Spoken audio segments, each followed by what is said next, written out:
Hi guys, today என்ன பார்க்க போறோம்னா ஒரு ஸ்டெரைல் க்ளவை எப்படி ஹேண்டில் பண்ணுறது, எப்படி போடுறதுன்றது தான் பார்க்க போகிறோம். இது க்ளவ் சைஸ் எடுத்திருக்கேன். க்ளவ் வந்து 7 சைஸ் எடுத்திருக்கேன். 7 சைஸ் எடுத்திருக்கேன்.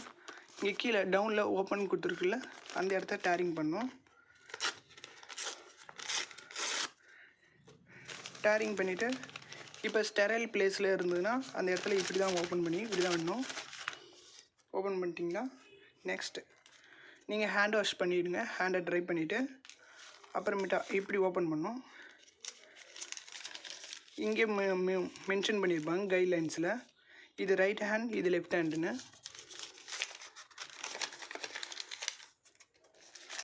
கையை ஹேண்ட் வாஷ் பண்ணிக்கோங்க, ட்ரை பண்ணிக்கோங்க. ட்ரை பண்ணி க்ளவ் இப்படி தான் எடுக்கணும்.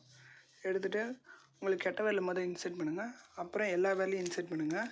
இப்படி உள்ளார இன்சர்ட் பண்ணிங்கன்னா ஃபாஸ்ட்டாக க்ளவ்விங் போட்டுக்கலாம். க்ளவ் போட்டிங்களா, நெக்ஸ்ட்டு இந்த க்ளவ்வை இப்படி எடுக்கணும். மொதல் வந்து உங்கள் கெட்ட வேலை இன்சர்ட் பண்ணிக்கோங்க. இன்சர்ட் பண்ணிவிட்டு நெக்ஸ்ட்டு இந்த ஓடுறத இப்படி எடுத்திங்கன்னா உங்கள் க்ளவுக்கு கரெக்டாக இருக்கும். அப்படி இப்படி போட்டிங்கன்னா முடிஞ்சிச்சு. நெக்ஸ்ட்டு க்ளவ் எப்படி ரிமூவ் பண்ணுறதுன்னா மொதல் வந்து இப்படி பிடிக்கணும்.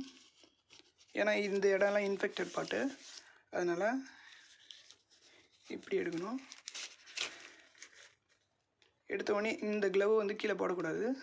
இப்போ ரிமூவ் பண்ணுற க்ளவை அதை கையில் எடுத்துக்கணும். இப்போ வந்து இங்கே வந்து இன்ஃபெக்ஷன் இல்லை, அதனால் இந்த சைட்லேருந்து எடுக்கணும். இன்னர் சைட்லேருந்து எடுத்து ஃபுல்லாக கவர் பண்ணி இப்படி எடுத்து டிஸ்போஸ் பண்ணணும். Thank you guys.